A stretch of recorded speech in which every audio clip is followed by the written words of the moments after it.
phone so they can text on that one. But we've been dealing with a lot of diversions from the political class, and it's been thoroughly frustrating, especially for me who lives in a small town. You wake up in the morning and then we say we're doing mandamanos at this time, and then somebody comes up with a different stuff. Of course, one of the things that is our strength is also sort of our weakness. The fact that we are leaderless, obviously. We're tribeless, and then we don't have a central point of organization. It can, at some point, become a deterrent, because if anybody says that, for example, I'm saying in Nanyuki, let's meet in town, somebody produces a poster and then they say we meet at a different location, I don't have that latitude to say, no, we're not. Of course, I'd say it, but obviously, when these people are sponsored, they're sponsored with the intention that when I push back on their plans, they will reiterate on the fact that we're leaderless, and then they'll say, you're trying to make yourself our leader. But anyway, it happens, all these things happen. But on Nane Nane, we're insisting that across the country, I was having a conversation with a few people this past weekend, and we were saying if we are able to do it, even as we shut down, we do the mandamanos in Nanyuki, we're thinking even of ways in which, if we're able to do on Nane Nane, anybody across this country who's able to go to the CBD. Personally, after, if I'm able to do it, I'll just come to Nairobi as soon as I'm done, because I'm just 3 hours away. We occupy Nairobi and then we say Nane Nane, because what happened when we occupied the parliament, and I've been having this conversation with people, is that we left. We didn't make it stick. The next time we go to mandamanos, we need to make it stick. If we're able to go, all of us, to Nairobi CBD and occupy CBD, it will even be better. The ones who are not able, you need to hold fort at areas at your home areas. We also want to make sure that it's very peaceful, but it must be disruptive. And the people that keep showing up, because every single time we've had protest in Nanyuki, we've had to deal with goons. And again, and I keep insisting, our strength in the fact that we're leaderless is also sort of our weakness, because even when government operatives, and we know these people on social media, when they wake up with propaganda, they print posters in the same format we print posters. The other day, they were attacking some of the key members of this protest, and they're very, very vocal, and they're very organized. They wake up in the morning and then they target you. Last Sunday, some people were saying I was meeting the governor of Laikipia. Not sure what me and the governor of Laikipia would be talking about, but whatever, I guess.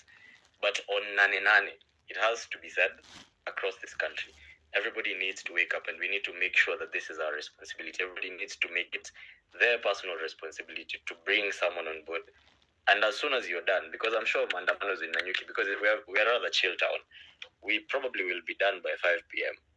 If I leave Nanyuki at 5 p.m., I should be in Nairobi by 8:30. Tulale huko.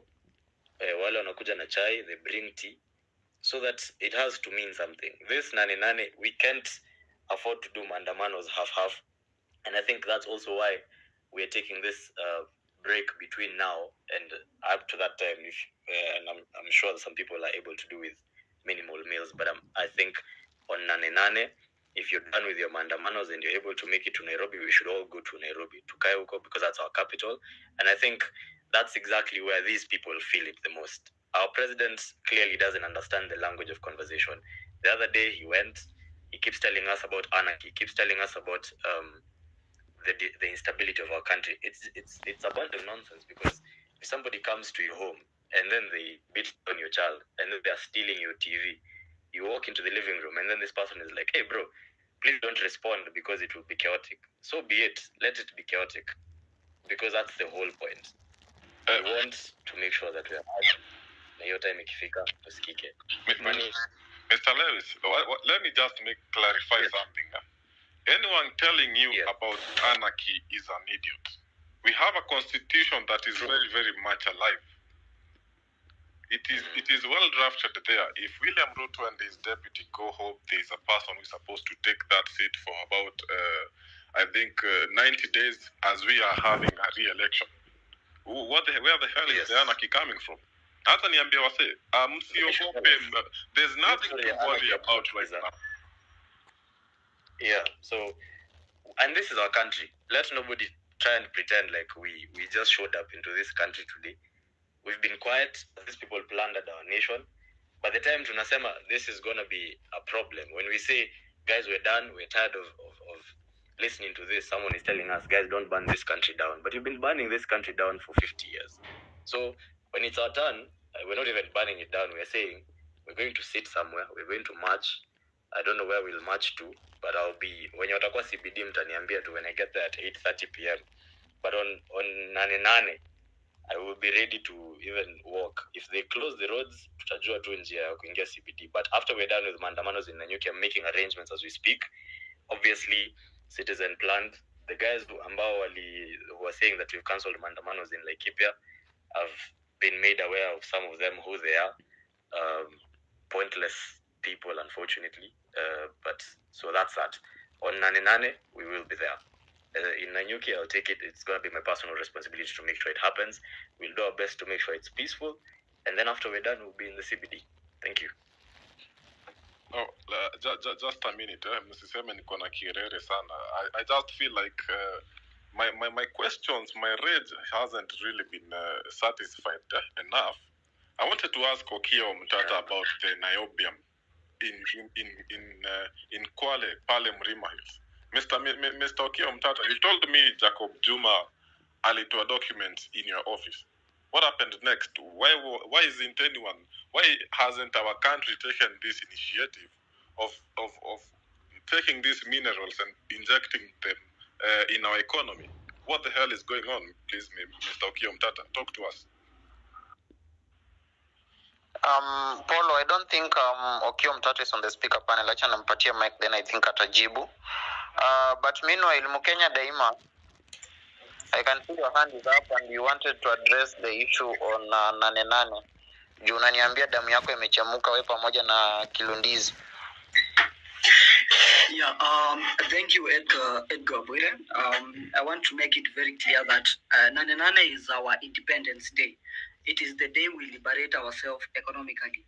And I want Kenyan youths and everyone in this economy to understand that we have to put our tools down to make sure that we come to 8:00, we come to CBD, and we march forward to State House for that small meeting of 2 to 3 million youths together with the president.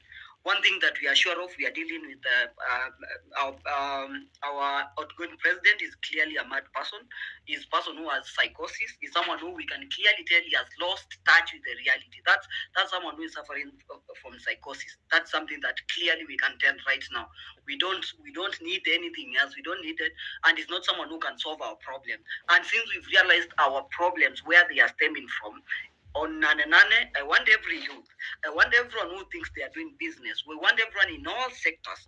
It's an Independence Day, and I want you guys to understand what we are talking, what we are saying when it's Independence Day. It is the day we liberate our country.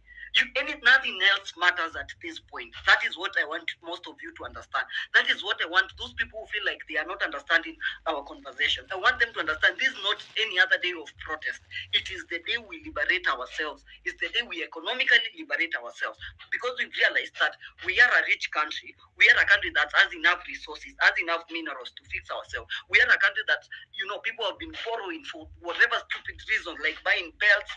Wengine tunalipia huyu apeleke wasichana sijui Dubai and everything. No, we are just tired. We need to fix our country. I want you guys to understand that cumulatively, this is a cumulative pain, and we have to settle the scores on 8:00. I want us to march, and when we are marching, I don't march from behind, I march from front.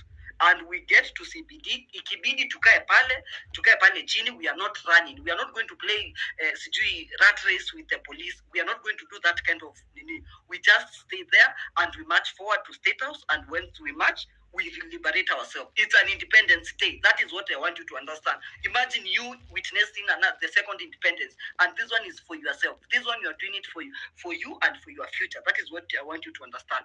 Then from there we can start fixing the country when we have Ruto out. Because when we have Ruto and when we have the presidency out. Because I don't want anyone mistaking me thinking that when I mean Ruto, I just Ruto. No, I mean the presidency out.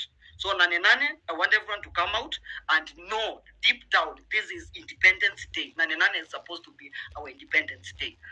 Thank you, Edgar.